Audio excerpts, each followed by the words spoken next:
America और Iran में ceasefire को लेकर पाकिस्तान के इस्लामाबाद में बातचीत होती है। पूरी दुनिया को इंतजार था खुशखबरी का, लेकिन वो खुशखबरी नहीं मिल पाई। कोई नतीजा इस बातचीत का नहीं निकला। पाकिस्तान ने एड़ी से लेकर चोटी तक का जोर लगाया, लेकिन सीजफायर आगे नहीं हो पाया, बातचीत नहीं हो पाई। लेकिन क्या कारण रहे? किन मुद्दों पर यह बैठक, यह बातचीत बेनतीजा रही? ईरान ने कौन सी शर्तें रख दी जिनको लेकर जो है अमेरिका कुछ भी नहीं बोल पाया? क्या कारण रहे, ये हम सर से जानेंगे। साथ ही ये जानेंगे कि अब जब सीजफायर नहीं हो पाया तो क्या तेल गैस की सप्लाई को लेकर फिर भारत सहित पूरी दुनिया में मारामारी देखने को मिलेगी? क्या फिर दुनिया में संकट गहराएगा? और सबसे बड़ी बात, ईरान ने क्यों भारत को शुक्रिया कहा, पूरे देश के लोगों को कहा कि आप लोग बहुत दयालु हैं? राम सर हमारे साथ हैं। सर, पहला सवाल यही कि ये बातचीत क्यों नहीं हो पाई, क्या कारण रहे? जी देखिए, जब इस्लामाबाद में ईरान और अमेरिका का डेलीगेशन मुलाकात के लिए पहुंचा था तो उस वक्त ये उम्मीदें बहुत जग गई थी कि अब जो है कुछ निर्णय यहां पर लिए जाएंगे। बातचीत की मेज पर जब दोनों डेलीगेट्स आमने सामने होंगे तो बहुत सारे ऐसे मसले हैं जिसके सुलझने की उम्मीद न सिर्फ ईरान और अमेरिका कर रहे थे, बल्कि मिडिल ईस्ट के तमाम देश और एशियन रीजन के बहुत सारे देश भी जो है बड़ी उम्मीदें इससे लगाए बैठे थे। लेकिन एक तरफ ये उम्मीदें थी, दूसरी तरफ इस बात की संभावनाएं भी थी कि कुछ होना नहीं है, क्योंकि इस बैठक के शुरू होने से ठीक पहले जिस तरीके से डोनाल्ड ट्रंप की तरफ से एक बड़ा बयान आया था, एक बड़ी थ्रेट आई थी, मैं बयान नहीं इसको थ्रेट कहूंगा। उन्होंने कहा था कि हमने जो है अपने घातक हथियारों को तैयार कर लिया है, अब जरा तुम मुकर के दिखाओ।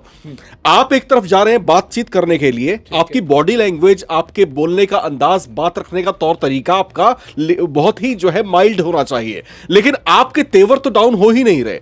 आप जो है, आपकी जो आक्रामकता है आपके अंदाजे बयां में, वो बिल्कुल भी नरम हो ही नहीं रही। तो पहले ही कहीं ना कहीं संकेत मिल गए थे कि यह सिर्फ एक छलावा है, यह बैठक दरअसल बैठक नहीं है, एक औपचारिकता मात्र है कि भाई हमने तो ईरान को बुलाया था बैठक करने के लिए, लेकिन ईरान ही शर्तों को नहीं माना।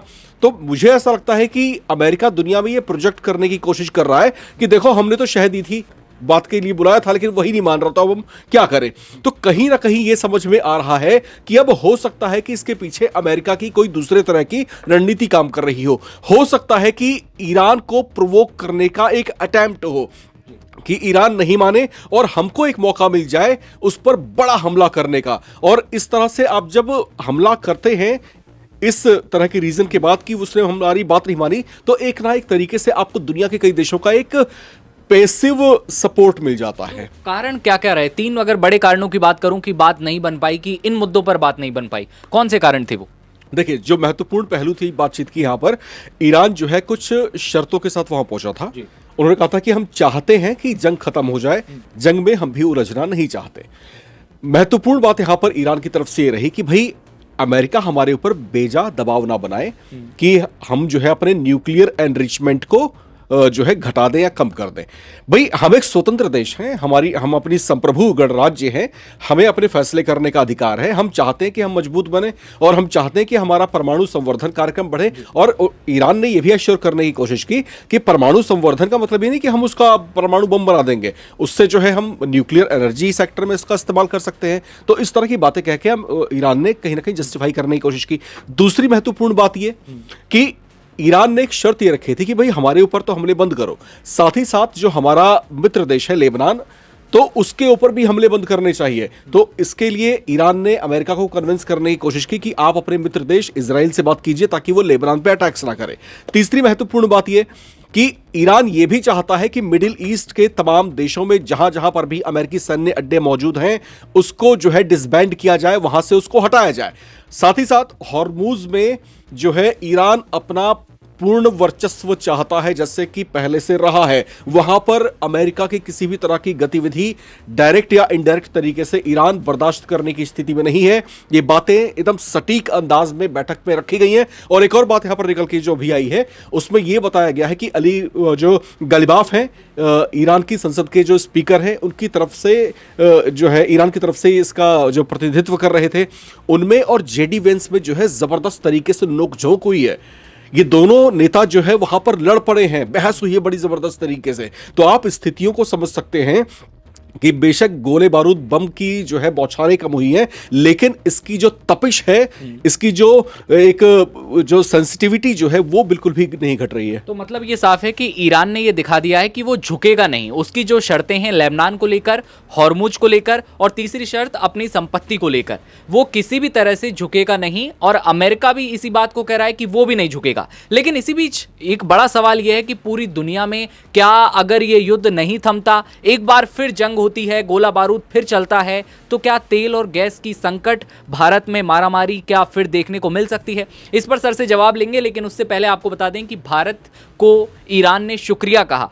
पाकिस्तान इस्लामाबाद में माहौल गर्म था, बैठक चल रही थी। इसी बीच भारत के लोगों के लिए संदेश आता है कि आप लोग बहुत दयालु हैं और आपकी वजह से ही जो है हमारे यहाँ अब लोगों का इलाज हो रहा है। दवाइयाँ, उपकरण भारत ने दूसरी खेप अब ईरान के लिए भेज दी है। पहले जब भेजा था तब भी ईरान ने साफ कहा था कि आप लोगों ने इतनी मदद की। इस बार कहा गया है कि भारत की मदद हुई है। ये मेरा कर्तव्य है कि भारत सरकार और भारतीयों का निस्वार्थ भाव से भेजी गई सहायता सामग्री के लिए आभार जताऊं। मेडिकल उपकरण, सामान हमने उन पैसों से खरीदे हैं जो कश्मीर से और देश के तमाम हिस्सों से भेजे गए हैं। सोना चांदी से लेकर कैश तक जो लोगों ने भेजा है, ये बड़ी बात। मैं आपको थोड़ा सा इंटरप्ट यहाँ पर करना चाहता हूँ। ईरान की इस थैंकफुलनेस को, उसकी ग्रेटनेस समझने की भूल ना करें। हो सकता है कि ईरान जो है डिप्लोमेटिकली कहीं ना कहीं दुनिया के एक जो है उनके जहन में ये बात डालने की कोशिश कर रहा हो कि हम अकेले नहीं हैं, भारत भी हमारे साथ है। और भारत की जनता जिस तरीके से उनका सपोर्ट कर रही है, जिस तरीके से बड़ी संख्या में लोग बाहर आ रहे हैं, दान कर रहे हैं, डोनेट कर रहे हैं। और इससे पहले जो ईरान के राष्ट्रपति हैं पेज़ेश्कियान, उनकी तरफ से भी स्टेटमेंट आ चुका है कि भारत की सरकार जो है वो भी हमें कई तरीके से सहयोग कर रही है, लेकिन हम खुल के नहीं बोल सकते। तो कहीं ना कहीं इस तरह के स्टेटमेंट्स देने के पीछे एक जो है ये भी हो सकता है कि वो जो है वर्ल्ड डोमेन में ये मैसेज को कन्वे करना चाह रहे हो कि हम अलग थलग नहीं हैं, दुनिया के कुछ सशक्त देश हमारे साथ में हैं, वो कई तरीकों से हमारी सहायता कर रहे हैं। और भारत इसलिए यहां पर महत्वपूर्ण हो जाता है क्योंकि भारत के साथ ईरान के सांस्कृतिक संबंध बहुत पुराने समय से हैं। मतलब कि बहुत पुराने, अगर मैं कह रहा हूं तो सदियों पुराने आप कह सकते हैं। तो उतने पुराने संबंध हमारे ईरान के साथ में रहे हैं। यहां पर अब देखने वाली बात यह है कि अब जिस तरीके से मिडिल ईस्ट में ईरान अलग थलग सा पड़ रहा है, तो अब जबकि स्थितियां इस तरीके से हैं कि उसके हाथ में हॉर्मुज की गर्दन है, यही वो पाथ है जहां से दुनिया की 20% ऑयल और नेचुरल गैस की सप्लाई होती है। भारत जो है एक बड़ा उपभोक्ता है, हम अपनी जरूरतों के लिए उस पर आश्रित है, उस हॉर्मुज के ऊपर। तो वहां से अगर इस तरीके से परिचालन जो है बाधित होता है, तो आप यकीन मान के चलिए कि इसका बहुत ही गंभीर प्रभाव पड़ेगा। यहां तक कि जेडी वेंस ने अपने स्टेटमेंट में कहा भी है कि ईरान ने बात नहीं मानी, इससे जो है दुनिया की अर्थव्यवस्थाएं हिलने वाली हैं, सरकारें हिलने वाली हैं। आप अगर अतीत में जाएं और बहुत सारे ऐसे उदाहरण आपको मिलेंगे जहां पर जो है जब इकोनॉमिक क्राइसिस रहे हैं तो वहां पर सरकारों का उलटफेर हो गया है। तो क्या ये स्थितियां बहुत विकट होने वाली हैं? कितने बड़े चैलेंजेस पैदा होने वाले हैं? क्योंकि तेल का दाम बढ़ने का मतलब है कि माल ढुलाई का दाम बढ़ता है, चीजों के दाम बढ़ते हैं, चीजें महंगी हो जाती हैं। और अगर चीजें महंगी हुई, पब्लिक के भीतर जो है नाराजगी बढ़ती है, गुस्सा बढ़ता है, सरकारों के सामने चुनौतियां पेश हो जाया करती हैं। अतीत में ऐसे बहुत सारे उदाहरण हैं। तो क्रॉस द फिंगर बहुत सारे देश ऐसे हैं जो कामना कर रहे हैं कि जल्दी से जल्दी ये संकट सुलझ जाए और दुनिया को इससे मुक्ति मिले।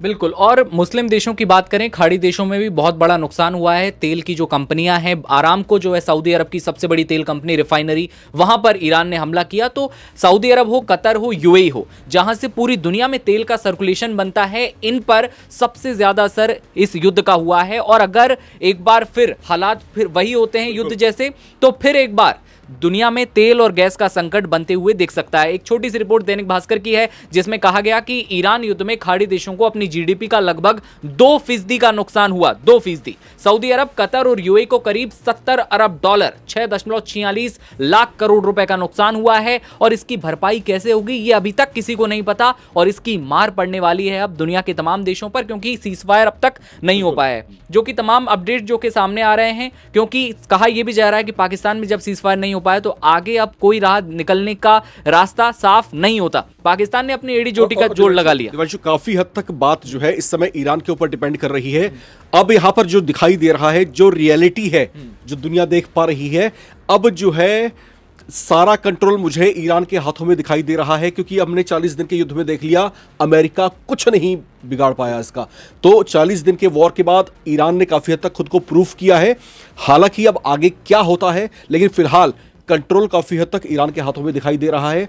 वो अपने तरीकों से चीजों को रूल करने की कोशिश कर रहा है, लेकिन होता क्या है इस पर फिलहाल नजरें टिकी रहेंगी। जी, अब जैसे ही कोई खबर आती है आप तक पहुंचाएंगे। हॉर्मुज को लेकर तमाम खबरें जो कि सामने आ रही हैं, लेकिन हॉर्मुज से अब तक जहाज पार नहीं हो रहे हैं। माइंस को लेकर खबरें आ रही हैं कि अमेरिकी नौसेना वहां पर पहुंच चुकी है, लेकिन अभी तक हॉर्मुज नहीं खुला है, ईरान के हाथ में है। जैसे ही अपडेट आएंगे आप तक पहुंचाते रहेंगे। आप देखते रहिए नवभारत टाइम्स। नमस्कार।